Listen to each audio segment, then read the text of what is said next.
Hello friends. तो आज मैं फिर से आया हूँ आप सबों के पास एक नए टॉपिक को लेकर के। और ये जो टॉपिक है हमारा ये है टेक सपोर्ट का जो जॉब्स होता है आईटी सेक्टर में। और जो टेस्टिंग का जो हमारा जॉब होता है तो वो मैनुअल टेस्टिंग हो या ऑटोमेशन टेस्टिंग हो।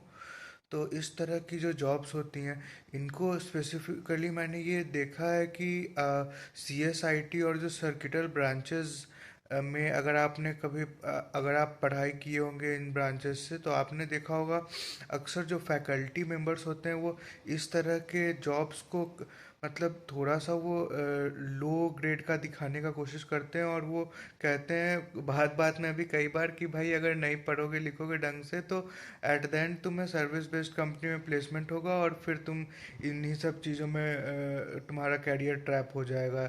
या तो टेक सपोर्ट में फंस जाओगे या टेस्टिंग में फंस जाओगे।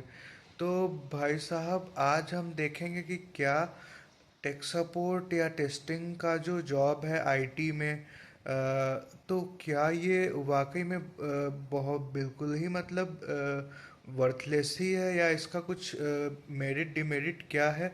इसको हम आज अच्छे तरह से एनालाइज करेंगे। तो चलिए अपना डिस्कशन स्टार्ट करते हैं हम।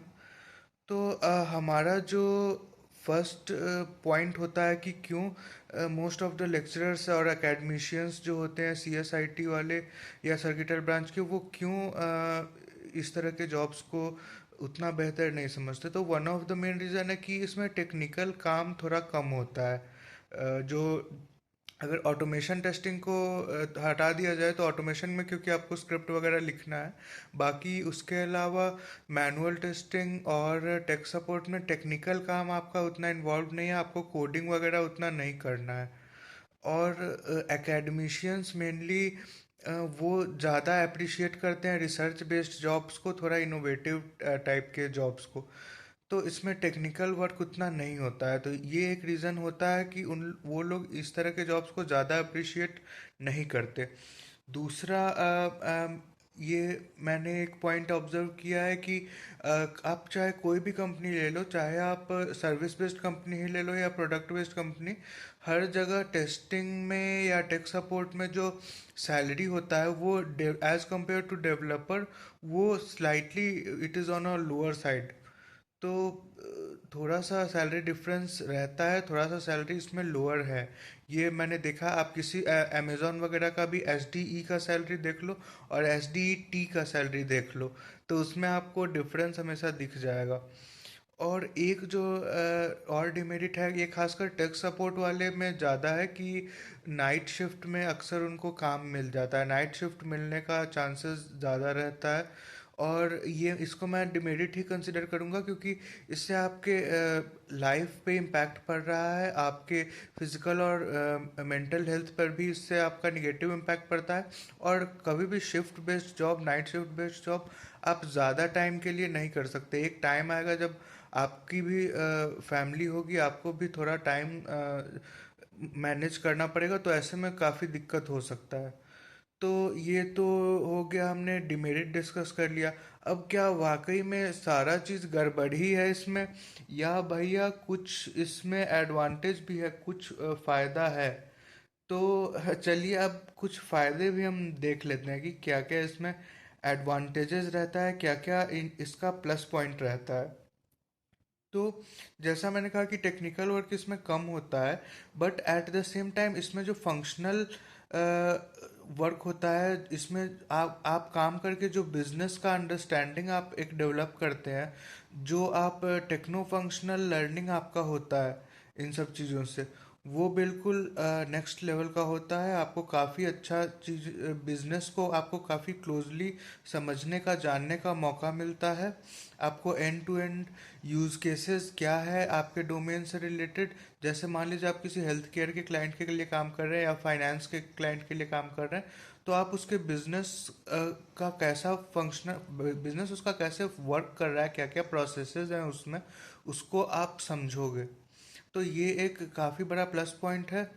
और इसका आगे किस तरह से आप यूज़ कर सकते हैं अपने कैरियर में, उसको भी मैं आगे अपने नेक्स्ट पॉइंट में इसको इलेबोरेट करूँगा।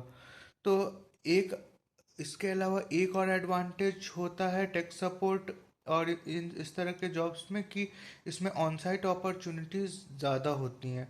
देखिए, मैंने ये चीज़ ऑब्जर्व किया और मैंने ये चीज़ कुछ सीनियर डेवलपर्स, कुछ काफ़ी जो साल से 10 साल 15 साल से जो लोग आईटी सेक्टर में हैं, उनसे भी मैंने ये बातें सुनी हैं कि अगर आप एक सॉर्टेड ऑर्डर में बताएं कि ऑन साइट अपॉर्चुनिटीज़ किस में सबसे ज़्यादा होती हैं, तो सबसे ज़्यादा टेक सपोर्ट में होती हैं, उसके बाद टेस्टिंग में होती हैं, और सबसे come on site opportunities actual में डेवलपर बेस्ड जॉब्स में होती हैं। तो डेवलपर्स बेस में सबसे कम ऑन साइट आपको मिलेगा, और टेक सपोर्ट और टेस्टिंग में ऑन साइट अपॉर्चुनिटी काफ़ी भर भर के रहती है। मैं खुद एक सर्विस बेस्ड कंपनी में भी काम कर चुका हूँ और अभी मैं एक प्रोडक्ट बेस्ड कंपनी से जुड़ा हूँ। तो मैंने ये अपने प्रीवियस एक्सपीरियंसेस में भी मैंने ये ऑब्जर्व किया है कि टेस्टिंग वाले लोग जब ऑन साइट पे जाते थे तो वो काफ़ी लॉन्ग ड्यूरेशंस के लिए रहते थे ऑन साइट। आप कंसिडर करो कि वो 6 मंथ्स, 1 ईयर, 1.5 ईयर, 2 ईयर्स के लिए वो कंटिन्यूअस ऑन साइट पे रह जाते थे। बट जो डेवलपर्स जाते भी थे इन जनरल, तो वो 4 मंथ्स, 5 मंथ्स, 6 मंथ्स में वो वापस आ जाते थे जा करके, क्योंकि उनकी डिपेंडेंसी उस तरह से नहीं बन पाती जिस तरह से एक टेस्टर या एक सपोर्ट का एम्प्लॉय डिपेंडेंसी बना लेता है खुद के ऊपर। तो ये एक बड़ा फैक्टर है। और ऑन साइट डेफिनेटली एक एडवांटेजियस चीज़ है। आप ये कंसिडर करो कि जैसे एक कोई पर्सन है, वो टेक सपोर्ट या टेस्टिंग का, वो 1 ईयर ऑन साइट पे जाता है यूएस में, वो 5 लाख रुपीज़ या 4 lakh rupees per month save कर रहा है अगर, तो 1 ईयर में आप समझ लो कि वो 12 into 5 आप कर लो, 50 to 60 लाख रुपीज़ एक साल का उसने सेव कर लिया। अब वही कोई डेवलपर जा रहा है तो उसका भी अराउंड सैलरी उतना ही रहेगा, क्योंकि आपको अलाउंसेस मिलता है ऑन साइट पे। सैलरी आपका जो इंडिया में रहता है वही होता है, एडिशनल आपको कुछ अलाउंसेस मिलता है, जो कि मतलब वहाँ के करेंसी में होता है। तो अगर डेवलपर भी जाता है तो वो 2 या 3 महीने के लिए जाएगा, तो वो ज़्यादा से ज़्यादा आपका 12 into आप 3 कर लो, तो 36। तो तो यहाँ पे डिफरेंसेस आपका एक्चुअल में आ जाता है। तो ये एक बड़ा पॉइंट है जो मेरे हिसाब से थोड़ा मैटर करता है। और इसके अलावा अगर मैं एक इम्पॉर्टेंट बात जो मैंने पहले आपको बताया था कि एक बड़ा डिफरेंस होता है कि इसमें आपको बिजनेस का लर्निंग मिलता है। तो बिजनेस के लर्निंग से आपका कैरियर एक नए शेप में जाता है, एक नए डायरेक्शन में जाता है। जैसे मैंने काफ़ी लोगों को देखा है, वो टेस्टिंग में वो लोग कुछ टाइम के लिए काम किए, फिर मान लीजिए 3 साल 4 साल, उसके बाद या तो वो business analyst, techno functional analyst या फंक्शनल एनालिस्ट का जो रोल्स होता है, टेक्नो फंक्शनल जो जॉब्स होती हैं उसमें वो लोग स्विच कर लेते हैं। और उसमें या तो वो लोग प्रोडक्ट मैनेजमेंट या प्रोजेक्ट मैनेजमेंट वगैरह इस तरह के चीज़ों में भी आगे अपना करियर प्रोसीड करते हैं।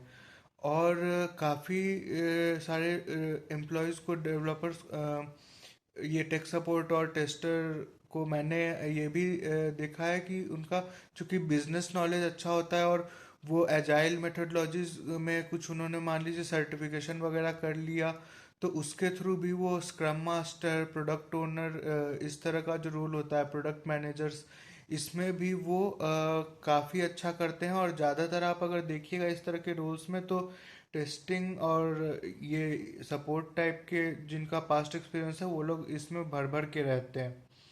तो मेरे कहने का मतलब यही है कि अगर आपको ऐसा अगर आप इस तरह के जॉब्स में हैं तो ऐसा बिल्कुल भी नहीं होगा कि आपका कैरियर बिल्कुल ट्रैप हो गया है।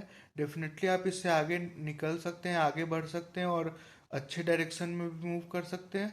तो इसके लिए आपको सोचना है कि ऑन साइट अपॉर्चुनिटीज़ आप देखिए कि आपसे पहले जो लोग इस तरह के रोल में थे आपके प्रोजेक्ट में, उनको ऑन साइट अपॉर्चुनिटी मिली है या नहीं मिली, मिली तो कितने साल के एक्सपीरियंस होने पे मिली, 3 साल 4 साल वाले एक्सपीरियंस वाले लोगों को मिल रही है ऑन साइट या नहीं मिल रही है।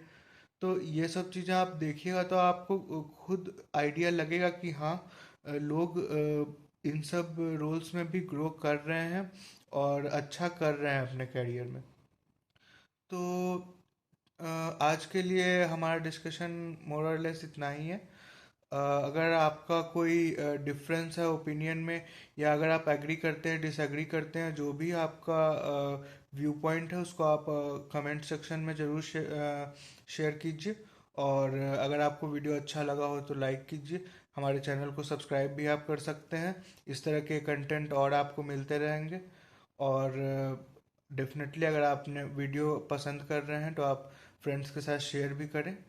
तो आज के लिए इतना ही, मिलते हैं अगले वीडियो में। Thank you, bye bye.